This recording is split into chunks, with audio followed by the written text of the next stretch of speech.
నమస్తే అండి. రాజకీయాలంటేనే number game.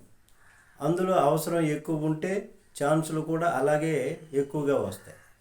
GVMC mayor ఉప ఎన్నికల్లో విజయం సాధించాలని టీడీపీ కూటమి భారీ వ్యూహ రచన చేస్తున్నటువంటి పరిస్థితి. అయితే ఆ వ్యూహాలకు ప్రతి వ్యూహాలను వైసీపీ రచించలేకపోతుంది. పవర్ చేతిలో ఉండటం కూటమికి బలంగా మారుతోంది ఇప్పుడు. దాంతో వైసీపీ కార్పొరేటర్లు ఆ వైపు నుంచి ఈ వైపుకు వచ్చేస్తున్నారు. నిన్నటికి నిన్న గాజువాక మాజీ ఎమ్మెల్యే తిప్పల నాగిరెడ్డి కుమారుడు కార్పొరేటర్ అయినటువంటి వంశీరెడ్డి జనసేన తీర్థం పుచ్చుకోవడానికి ఒకే చెప్పినట్లు వార్తలు వస్తున్నాయి.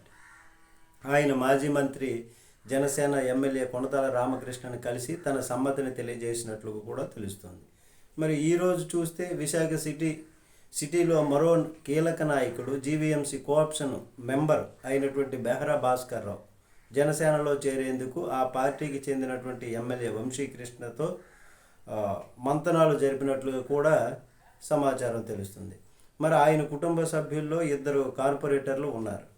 మరి దాంతో వైసీపీ నుంచి 3 కార్పొరేటర్లు కూటమి వైపు వెళుతున్నారు అన్నటువంటిది సమాచారం. ఆ విధంగా అనుకుంటున్నారు. అయితే ఈ నెల 19న మేయర్ మీద అవిశ్వాస తీర్మానం ఉంది. ఈలోగా మరెంతమంది ఈ వైపు నుంచి ఆ వైపుకు వెళ్తారు అన్నది అంత ఆసక్తిగా గమనిస్తున్నారు.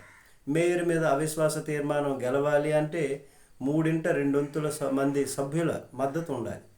మరి ఇది భారీ లక్ష్యమే, అయినా సరే తగ్గేదేలే అంటూ కూటమి ఆపరేషన్ ఆకర్షతో గత ఏడాది నుంచి కూడా చేస్తున్నటువంటి ప్రయత్నాలు అన్నీ పూర్తి స్థాయిలో ఫలిస్తుండటంతో అవిశ్వాసానికి విశ్వాసం ప్రకటించే వారి సంఖ్య నానాటికి కూడా పెరుగుతోంది.